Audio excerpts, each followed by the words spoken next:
I'm joined by Sky News host, the National Affairs Editor at the Daily Telegraph, James Morrow, and our political reporter from Canberra. You saw him just then, Cam Redden. Well, welcome to you both. Cam, it's the biggest story around the world today. Confirmation now, of course, of this ceasefire deal between Israel and Hamas. Take us through what's been announced and the reaction of our politicians here. Yeah, it's been just about universally welcomed, Peter, as you can imagine. President Biden, Prime Minister Albanese, though, both making the point today that this does not mean the war is over. It just means there's now a more concrete pathway towards peace. And it all hangs on this first of three phases, a 6-week pause to fighting, at which time Hamas will release a third of the hostages. Australia, the US, many others wanted all hostages out straight away. That's not part of this deal. It will be a staggered approach. So 33 at first, and there'll be more aid going into Gaza as well. During that 6-week period, that's when talks will start about a permanent ceasefire. Nobody knows exactly what the details of that will be yet, and it's only after we get to that point that the world will start looking at rebuilding Gaza and getting to some point where a Palestinian state could be governed without Hamas. I guess from a local perspective too, Peter, the hope really is that this deal today will put an end to some of the community unrest and some of the tensions, particularly in areas where we've seen more than 100 reports of anti-Semitic incidents in 15 months. There is some scepticism, though, within the Jewish community and some wariness telling politicians, hey, don't let your guard down on this, warning that that threat remains even if a ceasefire is effective. There's a unique Australian complexion to this, James Morrow, highlighted by some comments that Julian Lisa has just made on Chris Kenny's program earlier tonight. Let's play that comment from Julian Lisa. So I think the Prime Minister has to make it very clear, because those freed Palestinian prisoners, many of whom have committed violent crimes, are due to be sent to a third country. And I want the Prime Minister to guarantee to all Australians that he will not bring any Palestinian prisoner who spent time in an Israeli jail to Australia, because that will do nothing to make this country safer for all Australians.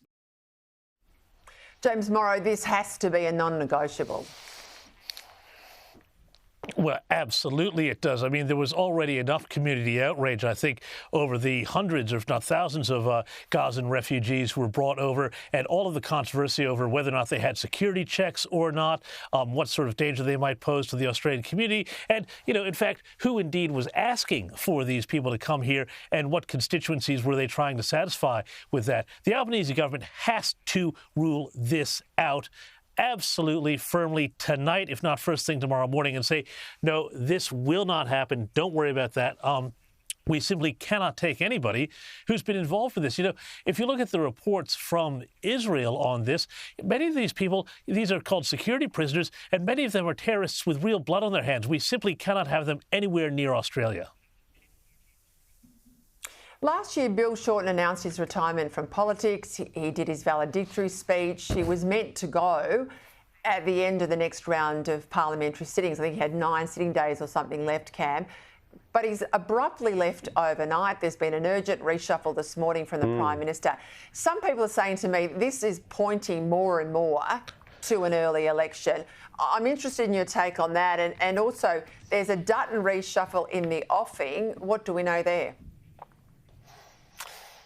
Yeah, there is. My house is still bet on April 12, but I've got the go bag or the go bag packed just in case we do go a little bit sooner than that, Peter. It's pretty much election watch from now, and there are still some people thinking, look, these 2 weeks in February, these sitting periods that are locked in may not happen. They're just there as a get out, just in case the government needs another chance to sell itself to the Australian people. But I'm still looking at April 12 for now. For now, I suppose in terms of the government, this is just getting its team ready to go. The team is set now, barring misadventure or some other catastrophe. So this is the team the PM will take to the next election. In terms of Peter Dutton, you're right, the one big chair that needs to be filled is who will take on the foreign portfolio from Simon Birmingham. There may yet be a broader reshuffle to replace someone in Paul Fletcher's role as well, given he's retiring too. So those are the two that Peter Dutton will have to work on. He said that's coming soon. I would expect that before Parliament sits, if it does indeed sit in February. Well, let's go to the United States. The outgoing US President Joe Biden had his final address from the Oval Office today, promising a smooth transition to power, but he took a few jabs at the incoming president. Have a listen. But we know the idea of America, our institution, our people, our values, that uphold it, constantly being tested. That believing in the idea of America means respecting the institutions that govern a free society. The presidency, the Congress, the courts, a free and independent press. We need to amend the Constitution to make clear that no president is immune from crimes that he or she commits while in office.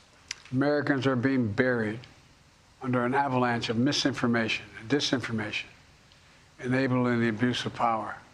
The free press is crumbling. Social media is giving up on fact-checking. The truth is smothered by lies told for power and for profit. We must hold the social platforms accountable. Today, an oligarchy is taking shape in America of extreme wealth, power, and influence that literally threatens our entire democracy. James, I think it was that oligarchy line that jarred the most with me because, clearly it's a thinly veiled jab at Elon Musk and I guess the Trump family as well. But, the Democrats have profited for years and years and years from their own oligarchy. And, the bloke's just, nepotism too. He's just pardoned his own son. It's amazing how irrelevant he's become before he's even departed. Peta, these were the ramblings of an angry, bitter loser. He is a one-term president who lost the presidency after he was unable to manage his way through that debate, all those months ago. For him to talk about all of the things that he talked about there, I was listening to it. I could not believe it. Take the oligarch line. What was it, just last week he gave a Presidential Medal of Freedom to George Soros? Come on, seriously, are we serious about this? For him to be then going Hillary on Clinton. and using his speech to talk about... And Hillary Clinton, and to go on, from there to be talking about fact-checkers and misinformation, when this is the guy who, had everybody set it up so that you couldn't talk about the Hunter Biden laptop before the election in 2020. This whole thing, his entire administration has been about misinformation and disinformation and censorship. You heard Mark Zuckerberg, who I don't normally have a lot of time for, on Rogan the other day, and he was talking about how the Biden administration heavied them to put their version of the facts out. All of this stuff, it was petty, it was bitter, it was small-minded, it was rambling. The speechwriters are clearly already packed and left the White House for that thing to go out. It was just a bizarre, bitter speech, and I think it just summed up the presidency.